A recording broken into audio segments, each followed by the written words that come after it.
Because you might think like, Mary, you're a systems coach. Why are we talking about codependency on your YouTube channel? And the reason why is because there are very clear things about systems that help you reduce your own victimization in the business experience when it comes to these patterns.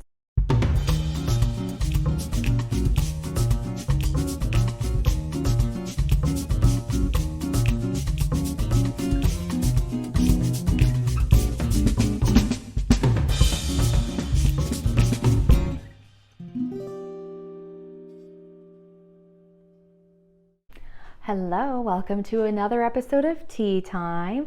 We are going to spill some really important tea today, all about your business. Today, I want to talk about eliminating codependency in your business and in your spiritual practice.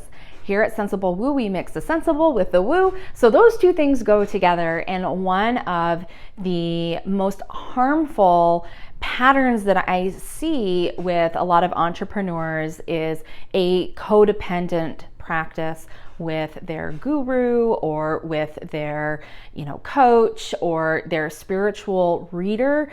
And what I really want to help us unpack here today is just some awareness around what happens when codependency is in place and how we can unhook from it so that you can be more empowered in your year with business, and you can make sure that you are getting the maximum return on investment on the things you invest in, and that you're not staying stuck in old patterns that are honestly unproductive and are stopping you from growing.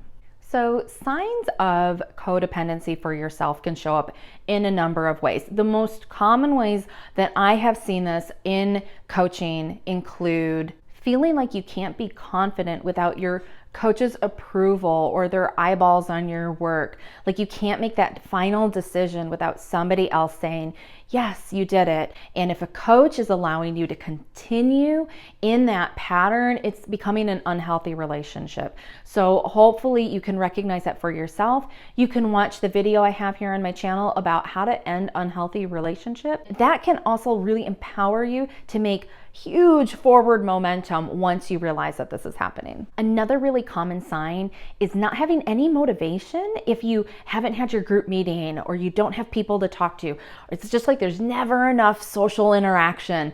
And when that happens, there's definitely a codependent pattern, but also it might point to a sign that maybe you're not getting enough of the personal fulfillment relationships outside of your coaching groups, outside of your business activities. And that can be really great data for yourself. Maybe you need to take up that hobby again and join that group. I'm a real big crafter, so I'm just going to use a crafting example here, but it'd be the equivalent of me signing up for like a sewing circle or a knitting circle and having people to just do my crafting with and talk and chat and feel like I'm part of a community that goes beyond business. Your business community should have that warm camaraderie and definitely a safe space.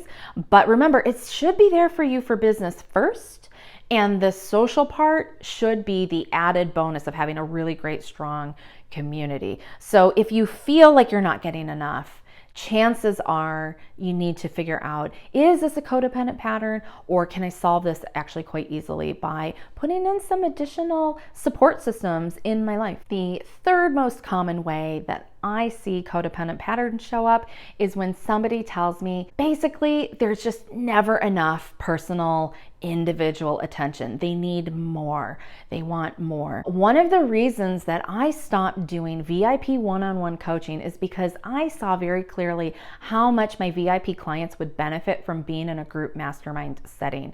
Now, I know that sometimes that's not always the right place depending on the business problem that we're trying to solve. That's not what we're talking about here. What we're talking about here is the need to have all eyes, all attention solely on yourself. And that can also point to needing to work out some social interaction issues, but your mastermind can be really powerful. It can really help you get unstuck very quickly.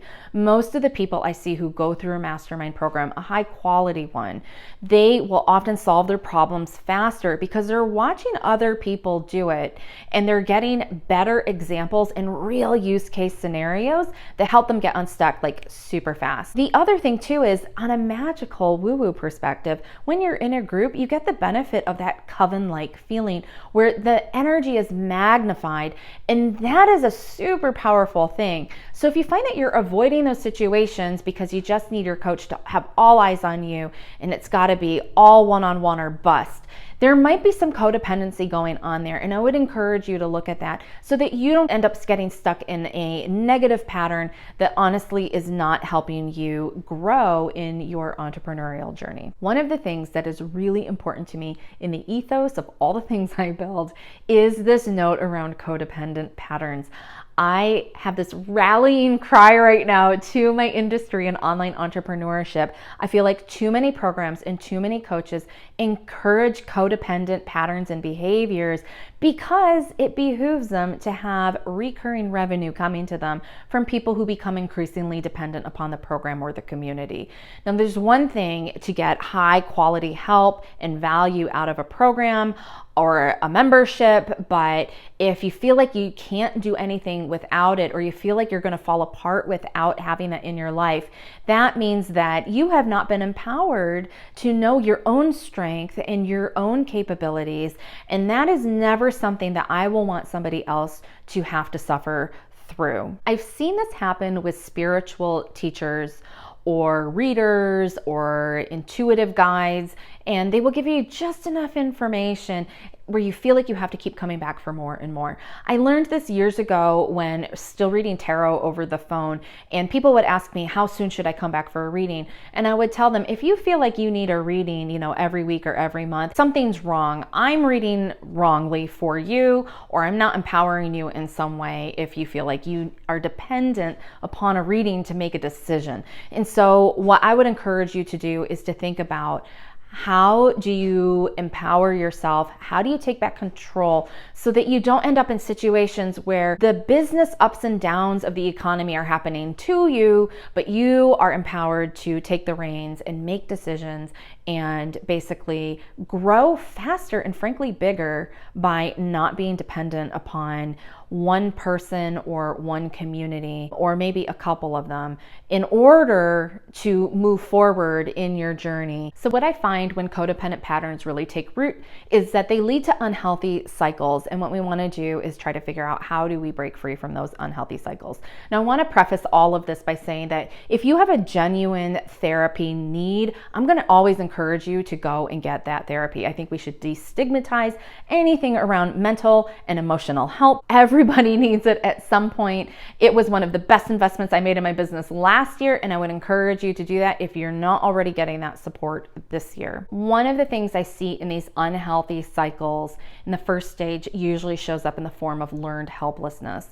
I'll see someone who is extremely capable and so talented with amazing ideas and a lot of potential and really good systems sometimes, and they will say, oh, I don't know how to do this, or I can't do it, or I need your help, or I can't do it alone, or I have to have a meeting, or I need approval from somebody in order to do this next step, whether it's a small one or a big one. And so if you find yourself falling into that learned helplessness pattern, it can be a little jarring at first to feel that within yourself and go, oh my goodness, what am I doing? And what I would encourage you to do is have a lot of compassion for yourself and realize that everybody's been there, and also that you're better than this, and that you have all the power and all the knowledge that you need to make a decision that is right for you.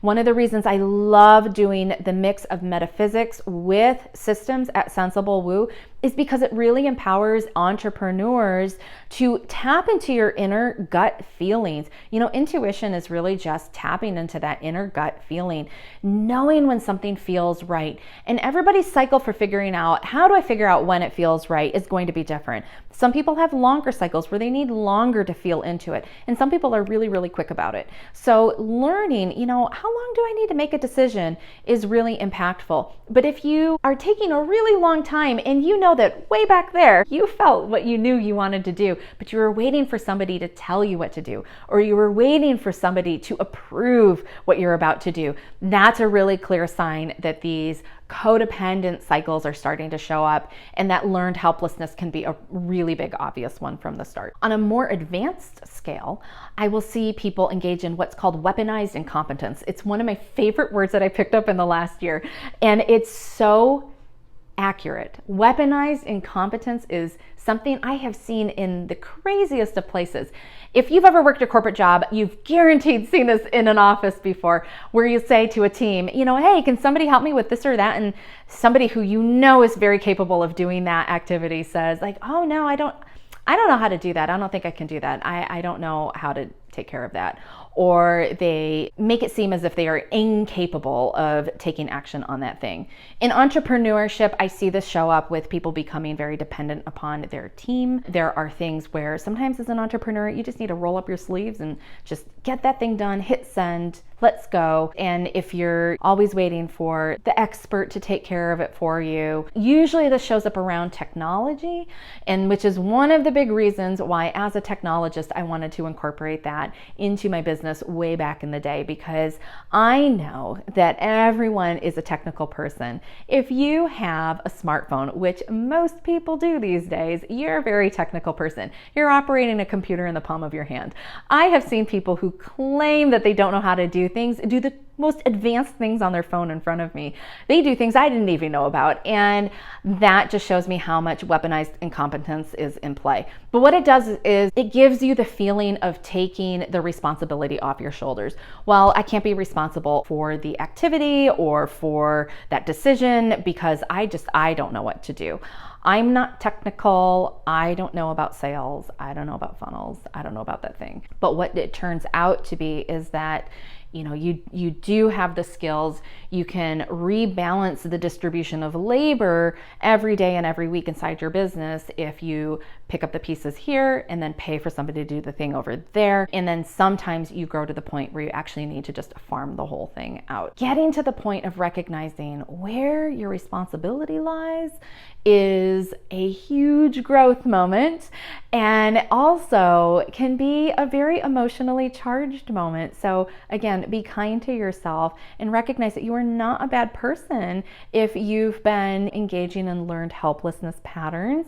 It happens, but again, it also brings up a lot of those like inner child wound feelings, which is why I love the spiritual work around here. We do inner child work in psychological therapy, but also you can do it in your spiritual practice and really give yourself some comfort, love, and compassion when you need it the most. One of the things I love doing the most is learning about these codependent patterns and really understanding what they are and where they come from, so that when I'm in another program or another community, I can recognize it when I see it. Because when I recognize it in another community, and it's not just with an individual, but it's kind of like the community's vibe, I will make sure that I cancel that. I think it's time for me to go. So one of the things you can do in this year is to really learn about codependent patterns. Look at the communities you belong to. This includes free ones and paid ones. So sometimes we'll look at paid ones and go, oh, well, I can save a bunch of money. And that is very true. But remember, your energy and your time also has value on it. And just because it's free doesn't mean that there's no cost. So what I want you to think about is, out of all the groups where you interact, where are you getting like the best vibe possible, where people are the exact opposite of codependent, they're very empowered?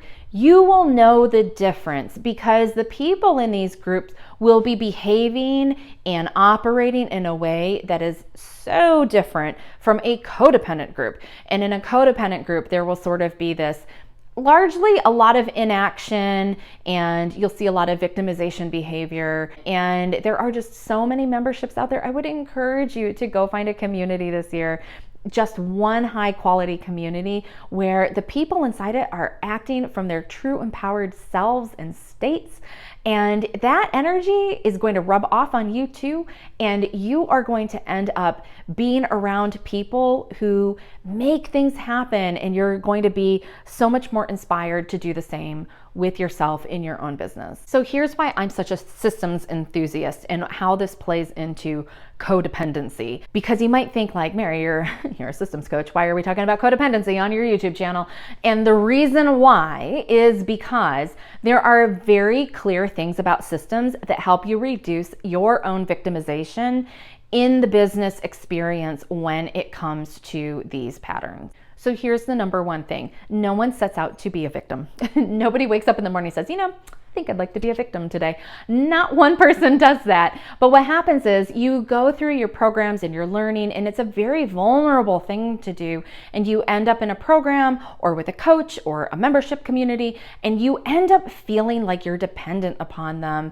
Like you don't know what the formula is, or you don't know what the next step is. And what we want to do is make sure that you end up in an empowered space so that you don't end up feeling dependent and you don't pick up learned helplessness patterns and behaviors, because in those communities, that's normal, but it's actually not. And so I want you to become aware so that you can start doing things that feel better to you and deliver you a much, much better return on your investment. The other thing that happens is that when you build the vision for your systems in your business and you really act like a founder and lay the groundwork for how you want things to operate, even if you get help because you have an expert who can help you do something a little bit faster. But if you've built that vision and that foundation, it gives you the maximum self-sufficiency possible. There will be cycles in the economy and in the world for the end of time. And so you're going to experience this forever and ever. And there might come a time where maybe a community ends their membership. Then what do you do? Or maybe your coach stops offering that exact package.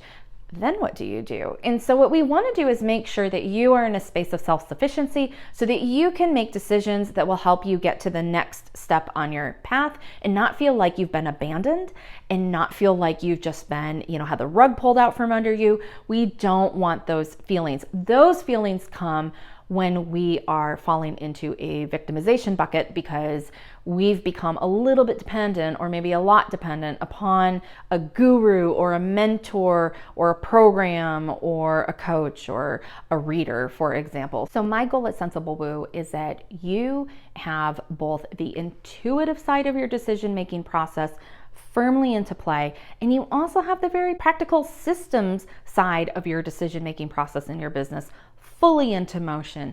And when those two things are operating harmoniously together, it then allows you to make better fiscal decisions every year on who you're going to hire, how you're going to get the help. Is this the year that you hire anybody at all? Maybe you just need to finish doing the things that you already put into motion, and they all reside with you, and you feel very confident and you don't feel lonely and you feel like you have the support that you need. My intuitive lights are on right now, and I just feel like somebody's watching this video going, oh my goodness, that's the group I'm in. So if this is talking to you, here's what we're going to do about it. What we want to do is first be able to recognize it. So hopefully you've started to pick up that recognition and that awareness by us talking about this together. Then you're going to forgive yourself.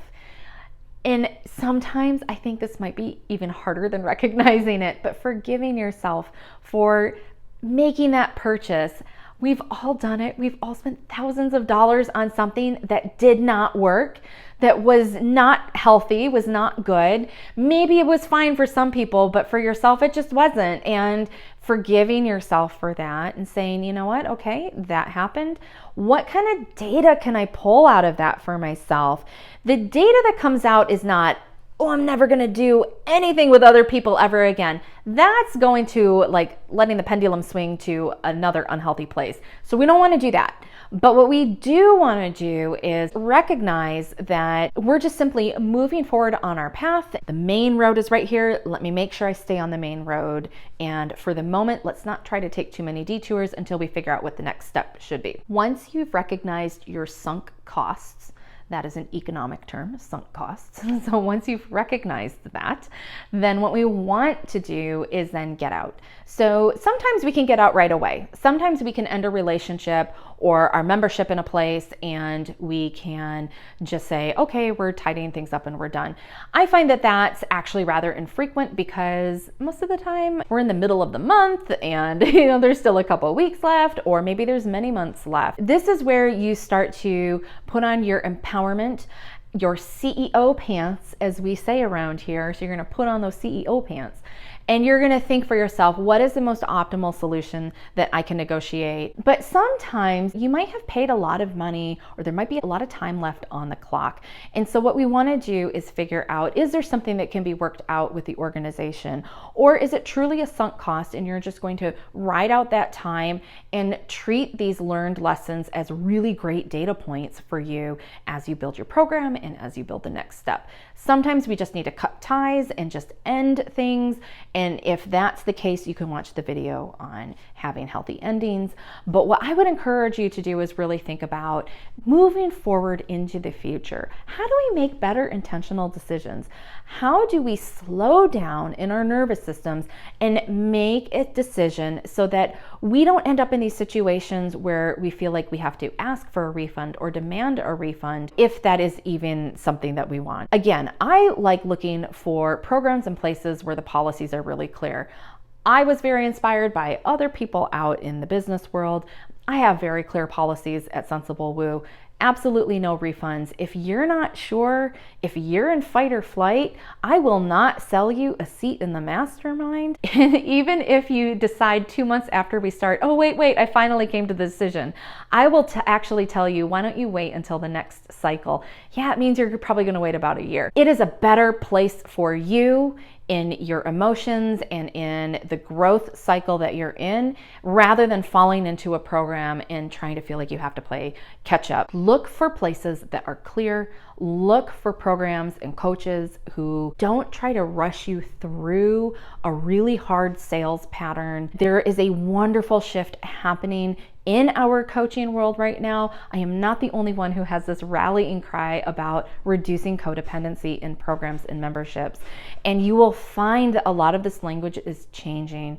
So if you find that you're being pressured, it's usually a sign that something might be a little bit off, and I'll encourage you to take your time. And if they're rushing you, that's usually a really great sign that this is probably a place that is setting people up for codependent patterns and may not be the right place. The other really great thing to do is always read your fine print. I've seen people not read their contracts and then they can't get out of them. Make sure that you read your coaching contract, and make sure that you are not falling into codependent patterns where you're looking for approval by signing the contract, or you're looking for approval by being the good A student when you really don't want to be doing that work with that person or with that program. Hopefully this video wasn't too difficult, but it really helped illuminate for you why codependency is something we really need to be looking at as we build up in online entrepreneurship. I don't think online entrepreneurship is going anywhere anytime soon. In fact, I think it's going to grow increasingly by the year as we move on further and further away from our pandemic shutdowns and further into this remote working world that we are in. Some of us had been in the world for a long time. I've been doing it since 2016, but I'm watching new people come into the world who this is a brand new thing for them. And whether you're very seasoned like me or you are just starting out and you're just finding my channel, I'm going to encourage you to keep this little lesson planted in the back of your mind so that you can remember that you deserve to be empowered and you deserve not to be rushed through your decision making, and that there is always time and room for more. Be empowered, put on your CEO pants, and recognize your own codependent patterns. That way in the new year, this whole new year that we're in, you can then start making positive changes, and I bet you'll notice a really big difference with you and your customers. I will see you next week. In the meantime, please hit the subscribe button. Please share with your friends. I always appreciate that. Hit the little bell. Make sure that you're getting all the notifications. And I would love for you to leave me a comment. And if you need to tell me your story about a situation that you've been in where you were like, oh my goodness, holy crap, that was so codependent. Or if you have seen other people go through this, if you are with me on this rallying cry to make sure that we reduce codependency in online coaching, I would love to hear from you, and I will see you next week.